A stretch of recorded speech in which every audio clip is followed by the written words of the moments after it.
fiction, science fiction, horror, fantasy, crime, LGBT, thriller. You have now entered the House of Mystery.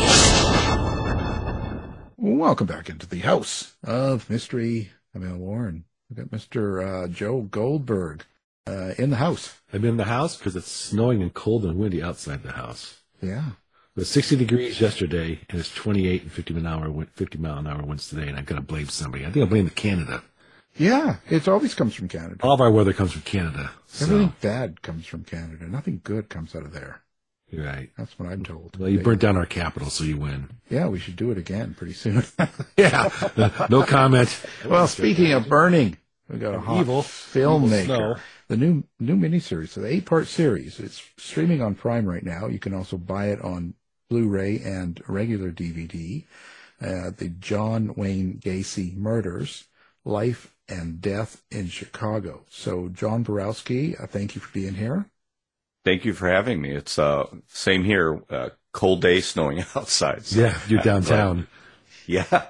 You get the lake. Congratulations. Yes, exactly. Yeah. I get the suburbs. So oh man, I know it's hotter out there in the summer and colder in the winter. Yep. So listen, John. Of course, I got involved in the movie as well and helped in the producing part. And I think that now this whole series has been a long legacy here. You've spent a lot of time, a lot of work, and it takes a lot to put together something like this. Let's talk about the process of how you started and how long did it take you to do this? Yeah, I initially began production in the summer of 2019. It's always interesting, selecting the next serial killer, to create a film, a biography on, in this case, a miniseries. It was supposed to be a film, but then of course it just grew because pretty much everybody that was involved in the case is still in the Chicagoland area. I only had to fly one person in from Texas. And, I was deciding on it. Yes, I usually focus on kind of 1930, 1940 serial killers because I find that interesting, the lack of forensics, the tried and true detective work that goes on in those cases. But, I was looking at a lot of these things in the Gacy case, and I'm like, okay, well, there are a lot of similarities between us. I mean, he grew up on the northwest side of Chicago. He went to my high school. We're Polish. We're gay. His father's buried in the same cemetery where my father is buried. So, of course, those were just strange things. But again, being in the Chicagoland area, I knew of the story. It was a very local story, and it affected many people in the area. I remember I was 6 years old when he was arrested. And, of course, my mom was especially overprotective at that time, as many mothers were of, young boys in Chicago at that time. So a friend and I, he had the same video camera that I had, so we decided to start interviews and do 2-camera shoots. And then I just started going from there, researching and talking to these experts and interviewing them.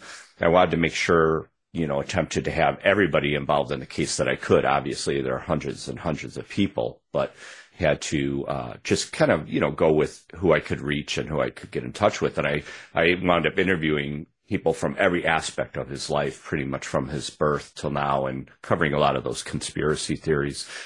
And did many of the interviews in 2019, and then COVID hit in 2020, so there was a slight pause. But then later in 2020, I started filming again with, masks and, indoor locations. And it just snowballed from there. I had read all the books on Gacy and watched the documentaries and did my research, and a lot of research came to the surface when I interviewed experts because they had paperwork that many people weren't privileged to. Mike Albrecht, he was the detective who arrested Gacy. He brought the initial handwritten papers when Gacy was interrogated. Some people say don't call it a confession, call it admissions. So that was phenomenal. He brought them and he gave them to me. He's like, here, not gave them to me, but he was like, I don't know if you could use these.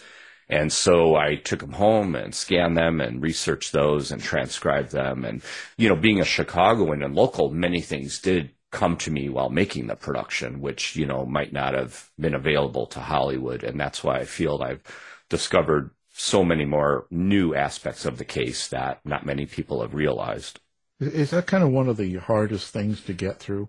Is getting the information and finding the people and having them agree to talk or share things, and then just going that way? Is that kind of one of the struggles you get?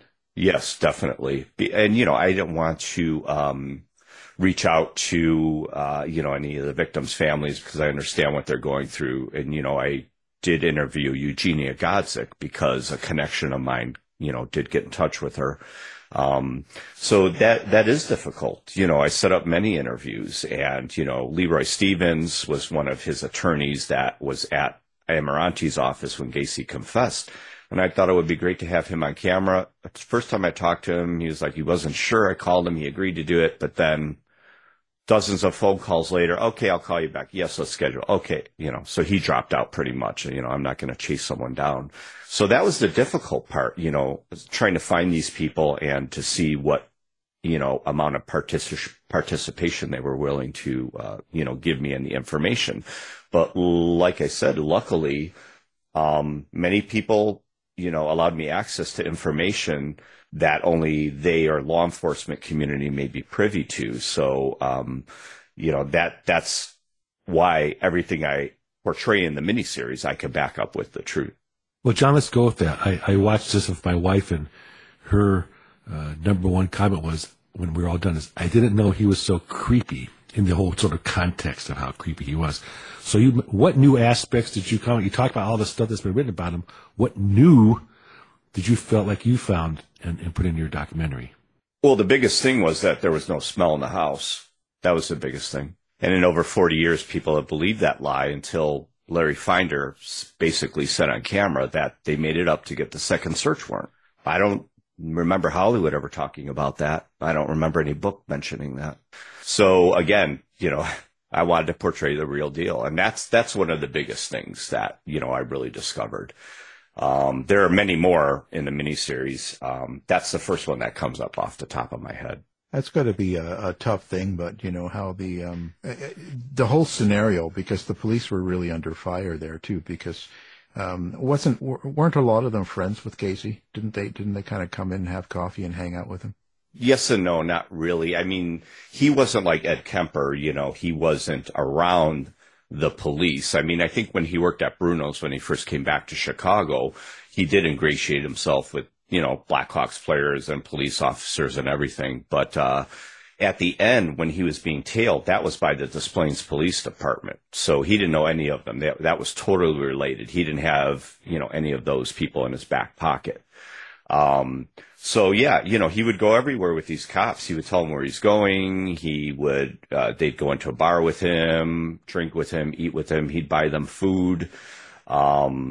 And, in typical Gacy style, he would be proud of what he did, knowing that these people don't really know the truth. Like when he told the one cop, clowns could get away with murder, knowing that he did. And then it was Officer Schultz that was invited. They went bowling with him. The cops, it was Schultz and another officer. They were there were two shifts. There was a day shift and a night shift. And Gacy invited them into his house. And, they went in, and Larry Finder, who was the assistant state's attorney at the time, who I interviewed, he tells the story how when they went in there and he asked him what was strange, he said there was really nothing unusual in the house. And then Larry Finder said, okay, did you smell anything? And he was like, not really. And Larry Finder says, okay, well, maybe you did. You worked at a morgue. You've been at a county morgue. Well, think about it. Oh, yeah. And he says this right on camera. Oh, yeah. I think I did smell a smell. And then Larry Finder says, well, now we have probable cause. So, I mean, and I understand that. Believe me, there's an attorney out there that is throwing him some information out there that he believes he has his theories about what happened. But, I just find that, extremely fascinating on, how this information comes to light now. But what many people don't realize is during those 11 days of the investigation, by that point, when they were going to arrest Gacy, they pretty much, in their mind, kind of knew what was going on in that sense. I mean, David Cram says, oh, hey, after they went in the house and, took the items from the first search warrant. Gacy walked in the door, jumped in the crawl space, looked around, and jumped out. So that was a big clue to them. Obviously, there's something going on down there. They put all these pieces together in their 11-day investigation, so they pretty much knew. So, yes, there are people out there that could say, well, they shouldn't have done that. That's being irresponsible to the public and making up fake information. But they knew kind of pretty much what was going on, So in that respect, I don't fault them. So what are you hoping for with this series? Is there something that you were thinking about? Because there's been so much done on John Wayne Gacy in different situations, movies and series and stuff. What were you wanting this to represent? When I travel to conventions all across the USA, I encounter many different people. And what was fascinating to me recently was at my conventions, I have a table and a booth, and then I sell mugshots as well. Well, numerous times, children, a 10-year-old girl, a 10-year-old boy were the youngest. They knew all these killers in the mugshot box. And I would ask their parents about it, and they said, oh, yeah, she's very fascinated by this stuff. And I always tell them to nurture that because they could be a future forensic psychologist, a profiler, a law enforcement officer, a judge. We need these people. And the reason why I made this was I wanted something that was chronological from birth to now for future generations. So these children that are interested in true crime, which I believe is the future, I believe they're not going to be interested in horror films anymore. They're going to be interested in true crime because it's the real deal. So that's pretty much what I'm making it for. So a future generation could sit down for 8 hours, watch his life, complete life chronologically from beginning to end. There's no other documentary that you could do that with. They're either short or you have to watch 3 of them, or they're in pieces. They're not chronological. They're all over the place. So I wanted to deliver a concise, thorough, and modern viewing of the Gacy case. Well, I think you succeeded, and especially since my wife liked it so much, I know you succeeded. It gave me 2 questions. I'm going to go with the second one first about the kids you saw at the convention. What I found interesting was the murderabilia market and those people that surrounded Gacy, the books and the paintings. That actually surprised me.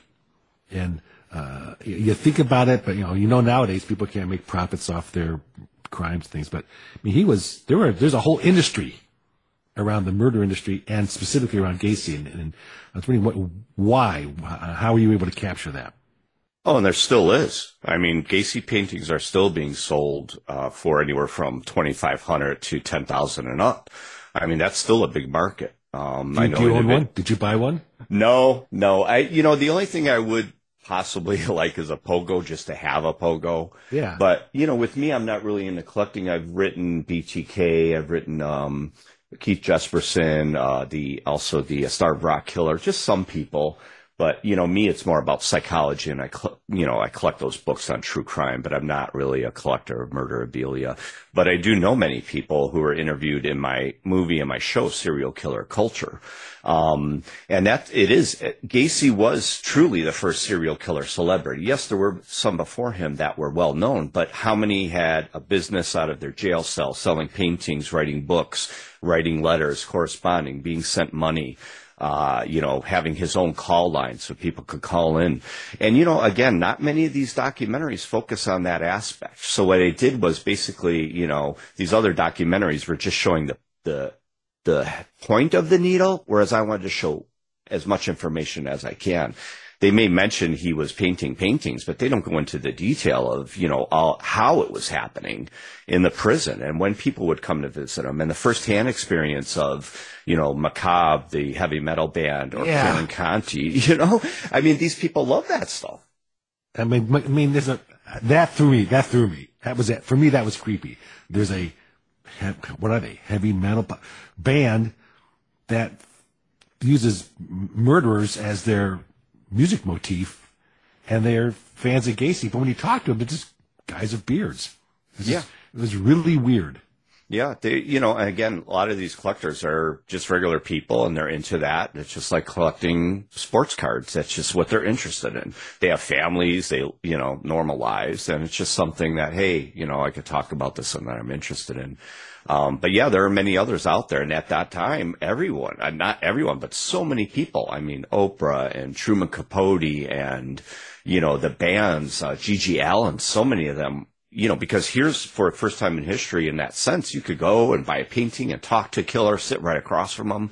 It was crazy. I mean, I think it was, pretty much insane. And then you throw in the whole, the story of, the young man that wrote a book, The Last Victim, and what goes on with that. And again, Hollywood is too afraid. I don't know why they don't talk about these subjects, but these are the real things that went on and that people want to talk about. And that's just another thing. I mean, if I could think about it, there are probably dozens of things that, are first in this film, but again, first coverage too. Not many people know those aspects of a case. They know some about him. They know some about the murders. He was executed and some other things. And thanks to the recent documentaries out, they know about all these sensationalistic, theories that, they can't prove. And that brings me up. So the conspiracies and the stuff that comes after and that, because in a way you sort of have to research that as well. You have to kind of go through that. Otherwise you're kind of avoiding something that's possible. But it seems like with all these true crimes, anything I've ever written, and it's of current time or recent time, and you talk to people, there's always ones that come to you and say, oh, well, they know the real story, and they always have this conspiracy, right?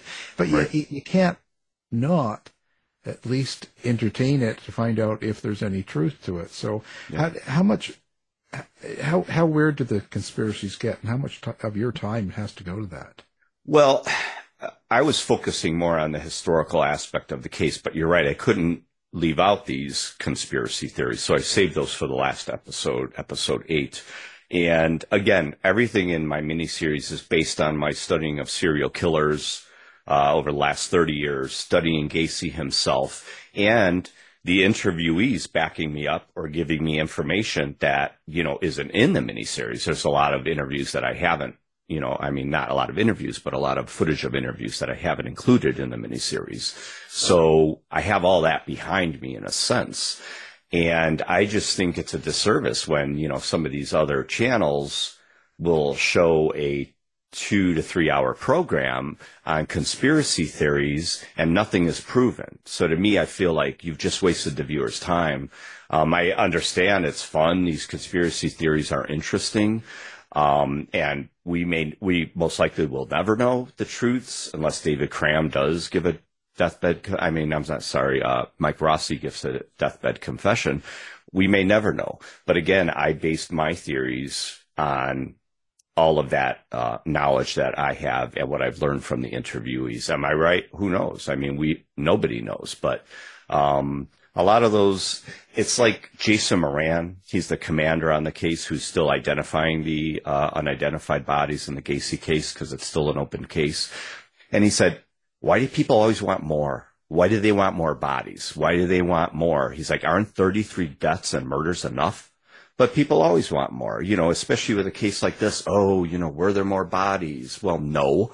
I mean, he was highly intelligent and he learned from Waterloo never to involve anyone in his murders. Sure, there were sex parties. Maybe I don't doubt that, with the one living victim that, there may have been a guy, performing oral sex on him. I don't doubt it. I mean, even Kunkel, the prosecutor, says, yes, they had sex parties. That was well known. People were involved. But in the murders, no. Again, I can't prove it, but that's my belief that there weren't. So there are a lot of wild ones out there. There's like that, the more bodies. Did he act alone? Well, once again, yes, of course he did. He learned his lessons. He would have been he wouldn't have got away with that for 7 years, and then somebody could have turned him in, and, he had something on them. So, when you look at the totality of the case, talk to the experts interviewed, and, know your history of serial killers, that, I present my theories. Even Terry Sullivan, he laughed when I was telling him about the theories. Like, boy, you've got a lot of theories. Well, I should, because, I'm the world's renowned expert in the Gacy case right now, because, I didn't realize that, but when I started producing the documentary, I had questions, and I went to the then Gacy experts who I knew pretty much everything about Gacy, and they had no idea what I was talking about.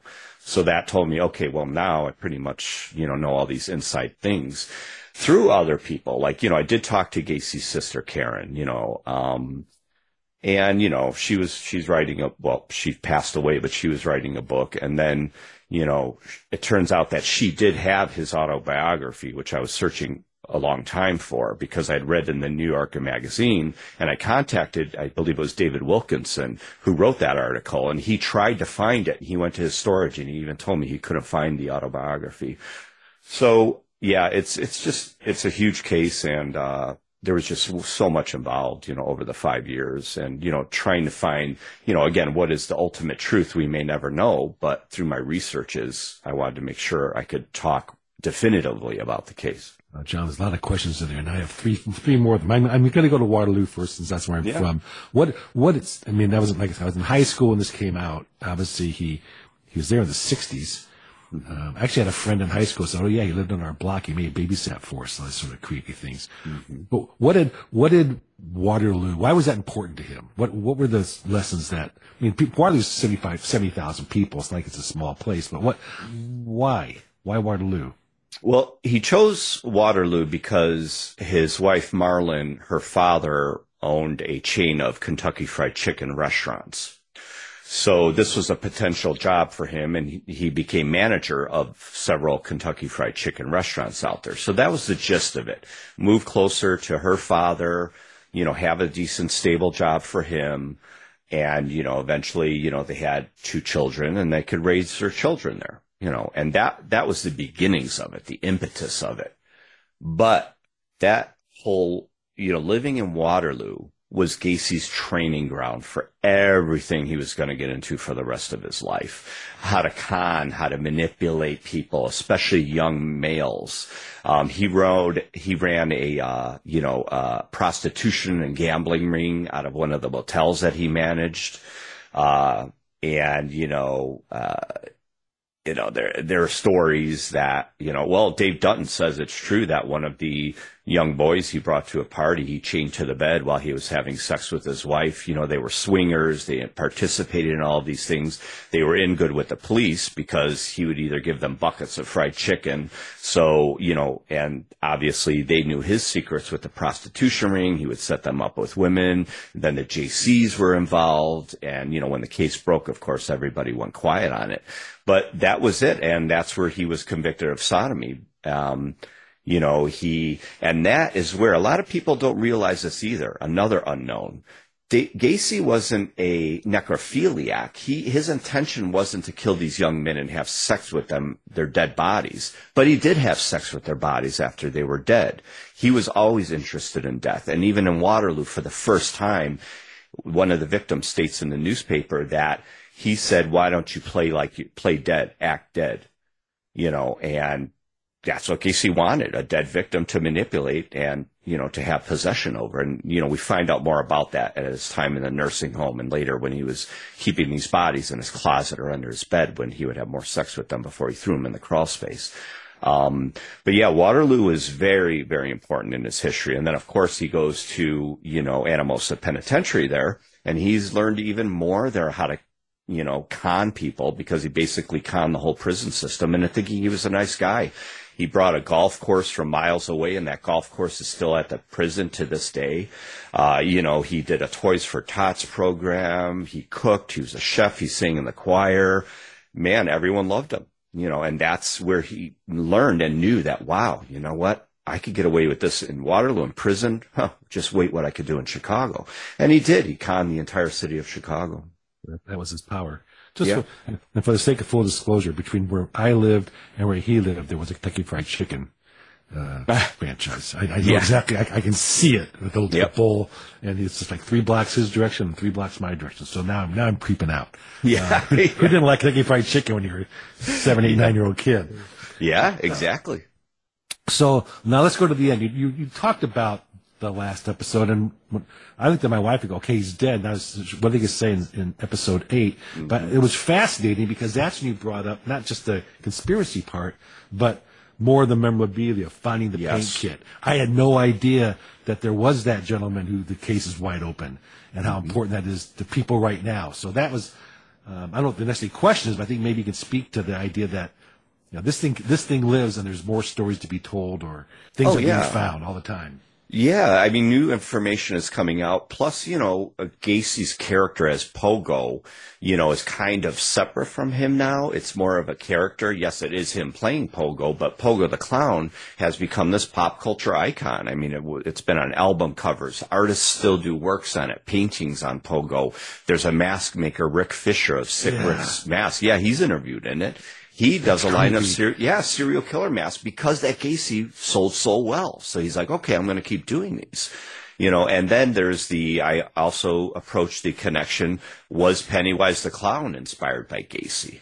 Stephen King never said in the book that he was, but it's pretty obvious. You know, he began writing it right after the Gacy murders. In part 2, the killer clown Pennywise is reawakened by the death of a gay man. It all makes sense that he was inspired by Gacy, and Gacy was that original killer clown. That you've got the insane clown posse and killer clowns from outer space, and the fear of clowns, right? That weird clown craze that went on. So I addressed all of those things because there are many things that happened, you know, after his, execution in the 90s. So all of these things really needed, new, fresh perspective on it. And, so I was always fascinated by those things, the Pennywise connection, the murderabilia collectors, what bodies are still out there that they still have to identify. So, that's why I did episode 8. I didn't want it to make it that afterthought. I thought it was all important. And again, people are going to make their own, conclusions.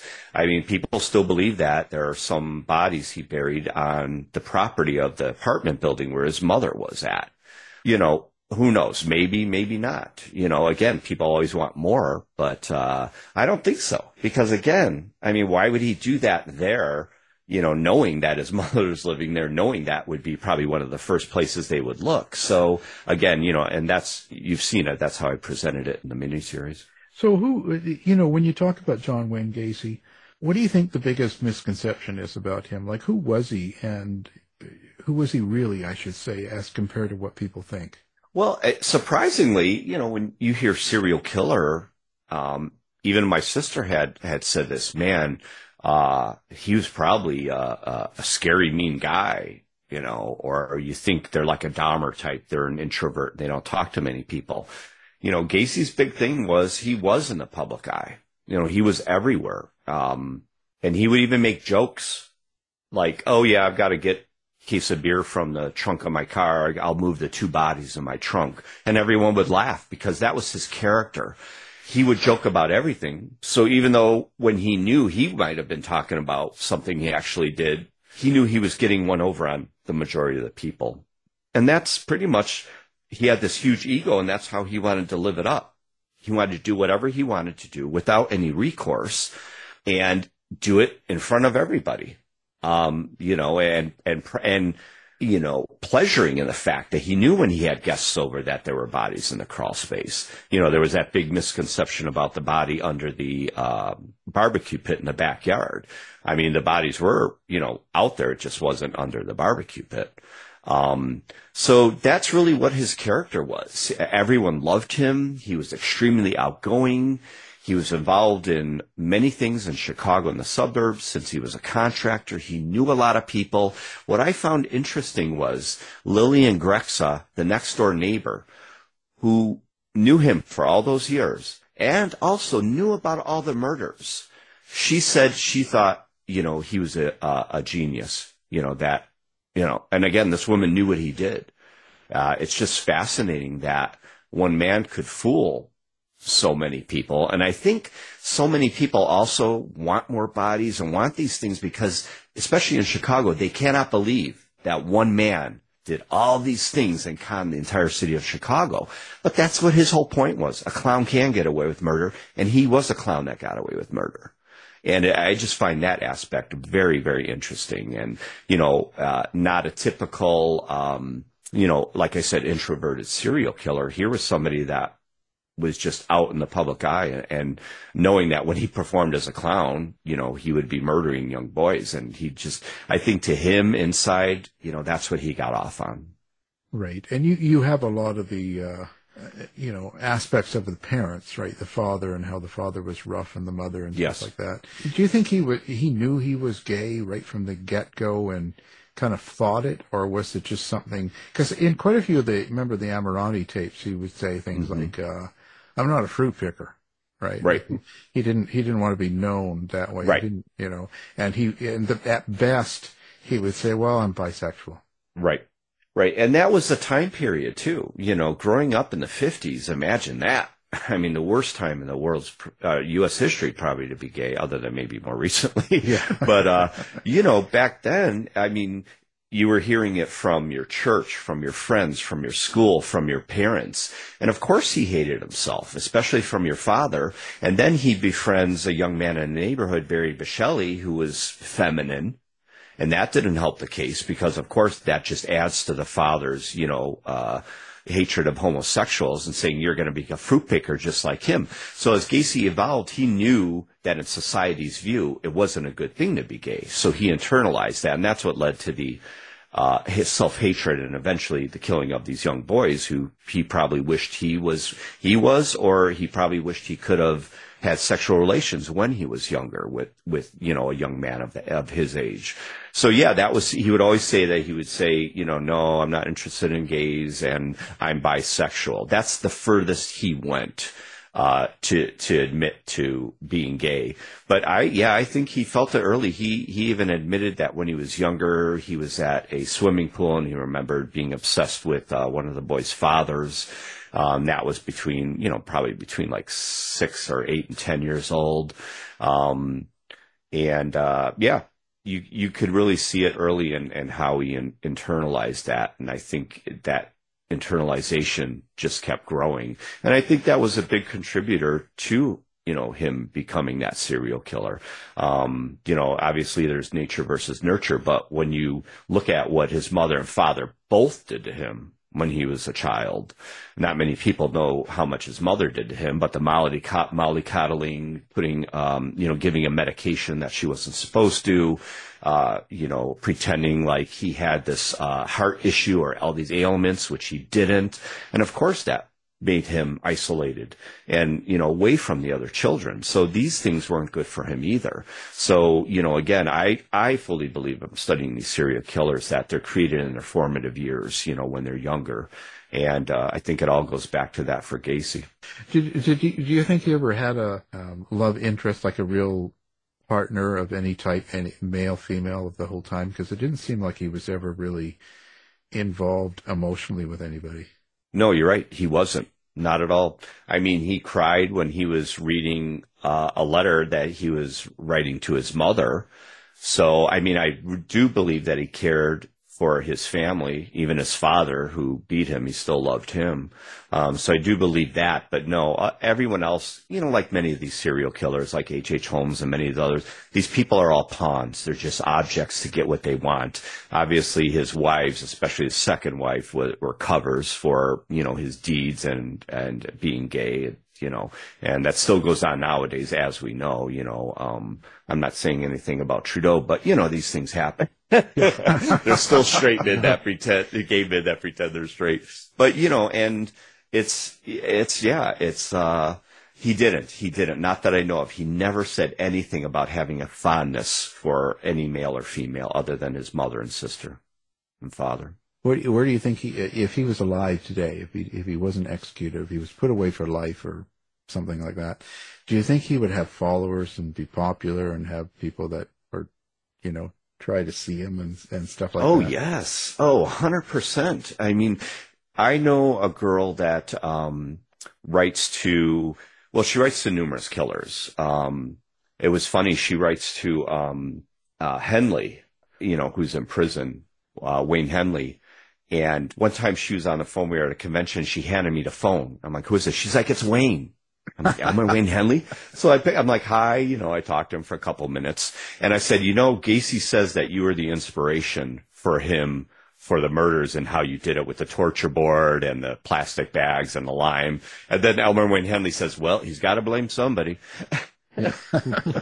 So, but yeah, he would be. When I wrote BTK those 3 times, BTK sent me 3 trading cards. He makes his own trading cards.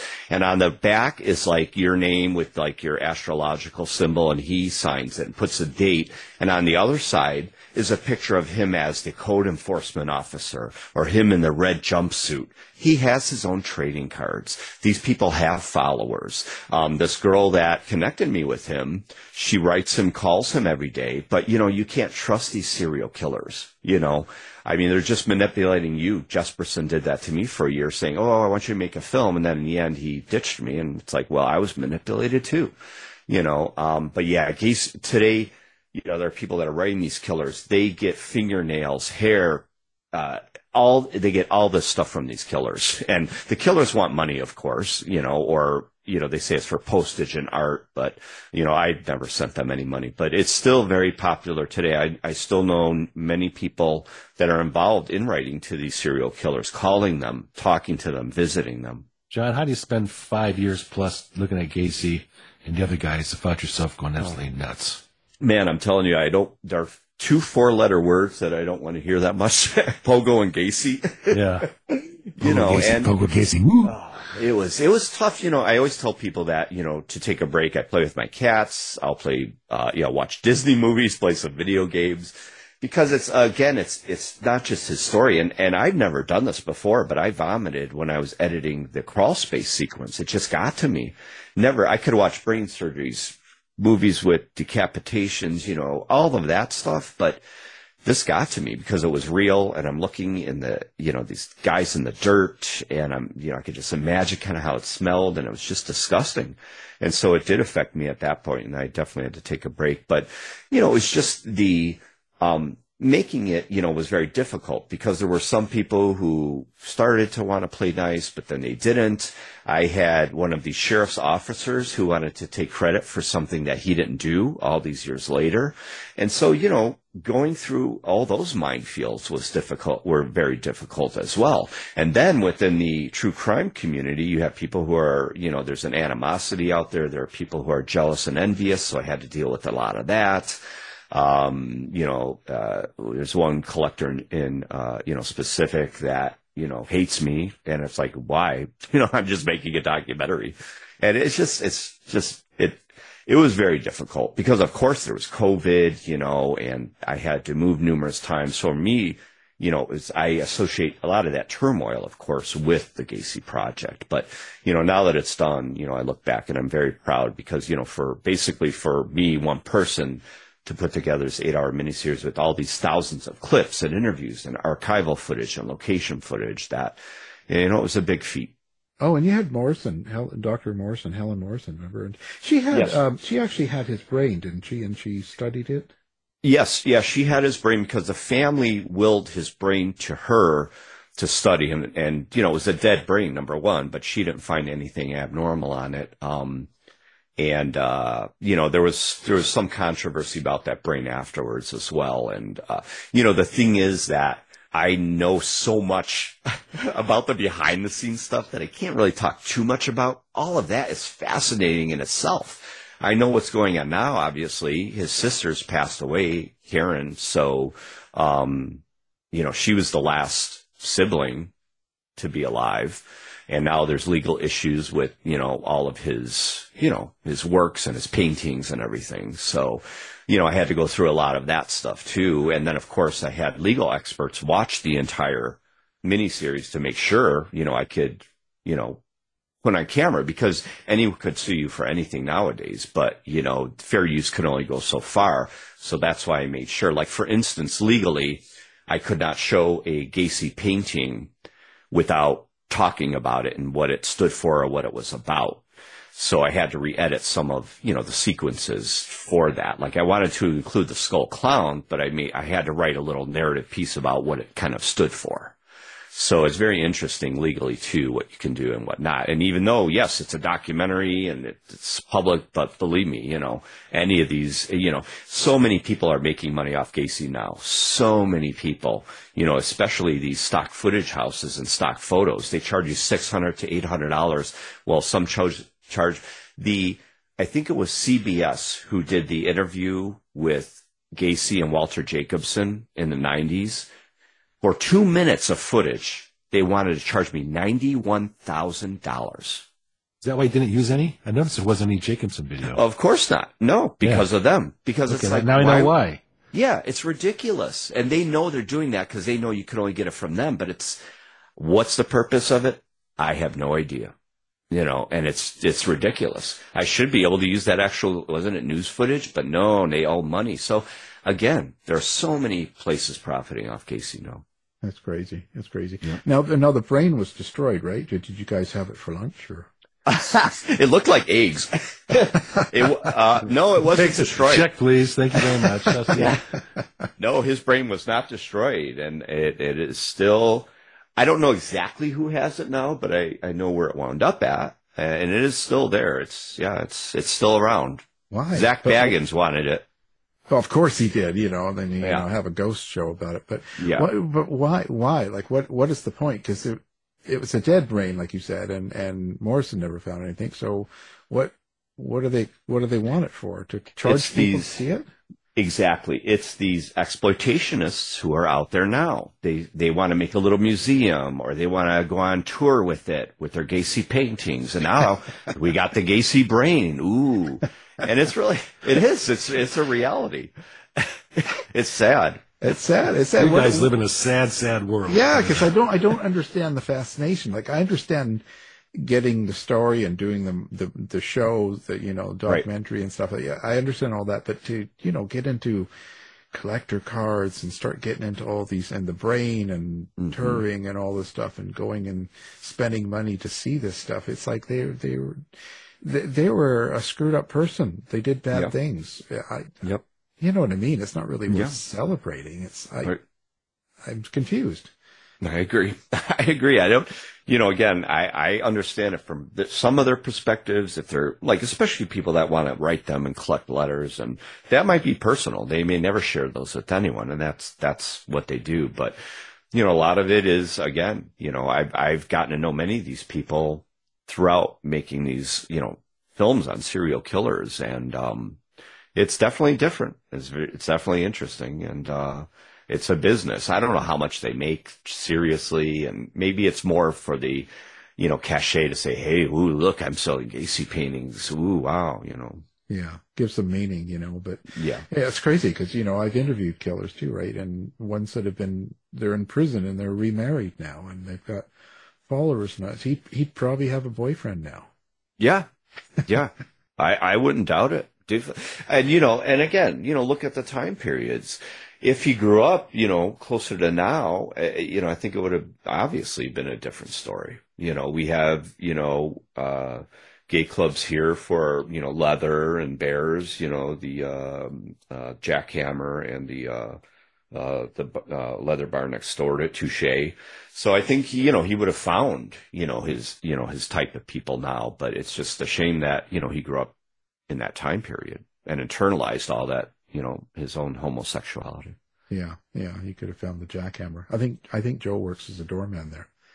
I've just seen the ads. Oh, that's it. That's hilarious. I don't know why they pop up online. Damn algorithms. That's right. You never know. It says it all. Well, let's give out all the information out, John. So where do you want people to go and find the movie? The Blu-ray and DVD can be purchased from either my site or the film site, which is GacyMurders.com. And I still have maybe around 80 of these. I had collector's cards included, and I still have those. If anyone wants to purchase it, they get one of these collector's cards that has autographs by Mike Elbricht, who arrested Gacy, Karen Conti, his last attorney, Marty Zielinski, who was his photographer, and Rick Staten, who was his art dealer in prison. So I still have some of those left. And if you'd like to stream it right now, it's on Amazon Prime in the UK and in the US. And then later next year, it'll open up to more streaming services such as Tubi and YouTube and other streaming platforms. So yeah, those are the best ways to find it now. And I also have a book called John Wayne Gacy Hunting a Predator, which is also on Amazon or my sites. And it's basically all the true crime files from the Displains coverage of the case. Gacy's interrogation, the excavation of the bodies in detail, interviews with other people such as David Cram, evidence lists. So the book and the Blu-ray, or even streaming it online, they kind of go hand in hand. Fantastic. Of course, we'll have all of that up so people can find it easily. And, when you say his photographer, one thing that I sort of stuck in my mind, that photographer guy, and he also dug some of the graves and stuff. Did he just not clue in? No, he didn't dig the graves. No. What Marty Zielinski, he would help Gacy with his contracting work. So when in a documentary, Marty Zielinski said they were at another person's house and they were working in the crawl space. And that's why he knew that Gacy could go down in his own crawl space. Because another thing is people say now, well, he couldn't even fit through that hole and he's a big guy. How could he get down there? Well, Marty Zielinski saw him get down another crawl space on his knees, get down there and work it. He could get through a lot. He didn't have a heart condition. He climbed up a tree to trim his neighbor's, tree and then sent him a bill a week later in the mail for it. So, there are a lot of these misconceptions. He was a pillar of his community. No, he wasn't, So Marty Zielinski, they had the relationship where Gacy's sister lived on the same block as Marty Zielinski. He was a photographer. He knew them, and they said, "Well, my brother John is getting married. Would you photograph his wedding?" So that's how Marty Zielinski met Gacy, and then he began doing contract work for him. But he said he didn't notice anything unusual because, of course, there wasn't a smell in the house. He never smelled anything unusual in the house. But he was there when Rossi was there and some other people were there, and they were in the crawl space. Or, there's this one story where he said one of the young kids was working there at Gacy's place, and Gacy's like, hey, clean that TV off. And the guy took Windex and sprayed the TV and just cleaned the TV off. It's like, got to do something for me. But Marty Zielinski said he thought, that Mike Rossi was a stand-up kid. He had his everything together. So again, I think Gacy would fool anybody because he just saw it as a spectator, and Gacy did take him to a gay porn movie and he wasn't into it. He told Gacy that was it. But then Gacy said, well, let's take pictures of gays. And then Zielinski was like, oh, could it be illicit? And then Gacy said, well, it isn't if you don't get caught. So, yeah. Well, there you have it. Yeah. The John Wayne Gacy murders, life and death in Chicago. John Borowski. Thank you. Thank you. This is great. Thanks. This has been a production of the House of Mystery Radio Show. To find out more about our show, guests, or hosts, go to our website at houseofmysteryradio.com.